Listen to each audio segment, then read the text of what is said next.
base तत्पर होती हुए तो से तत्पर होते ए माटीर आदिवासी माटे दुई जन माँ रुमिका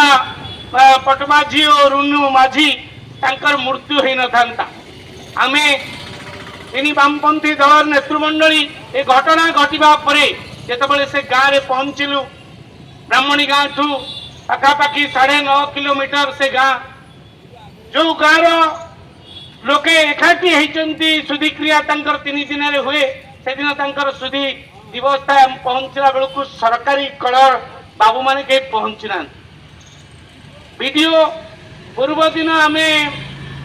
पहुंचबार खबर पाई राति giant marketing inspector supply officer बोली आम इन्स्पेक्टर बोली आम जहाँ कहे से जाकि लोक कहते पीडीएस सामग्री नहीं नियो जितेबाला सी पहुंची 4 मास पीडीएस नापी लोक डाकुंट निमंत्रण करुँचा पूर्व दिन एटी मंत्री बाबू कृष्ण पात्र कहते अधिकारी माने जातु जे आज पर्यंत से गाँव माटी बाढ़ी ना पीडीएस चाउल कौ दिन मिलला कि व्यवस्था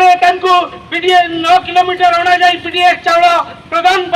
तत्परता देखा सरकारी कल भितर से कथा जांच हो से किए दायी आज ओडिशा तमाम चली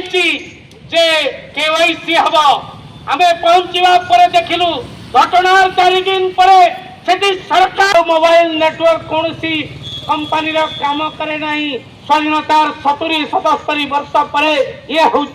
अवस्था से गाँव खाली मांडी पंका गाँ नुहे खाली से माटीर मनुष्य मान कथा नुहे ओडिशार अनेक मांडी बीपीएल चाउल सरकार देवे 150 टंकार अठबड़ा 300 टंकार 3 दिन पर 4 तारीख दिन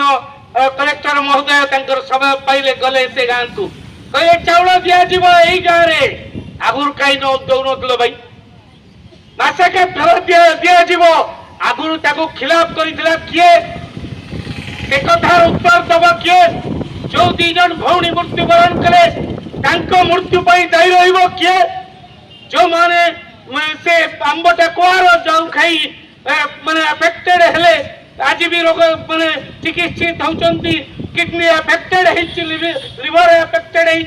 कटक बड़ डाक्तखाना मंत्री भेटिकी कहते सब ठीक ठाक अच्छी जल्दी डिस्चार्ज हे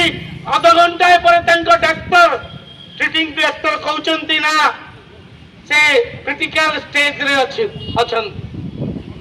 ये सरकार कहते धारणा पाई आम अनुभूति सुदूर गुणपुर रायगड़ गजपति जिलू कंधमाल जिलू बौद्धरू से ट्रेन रे आसुचंती बेली खबर अच्छी सरकार पाखे खबर अच्छी स्पेशल ब्रांच पाखे 9टा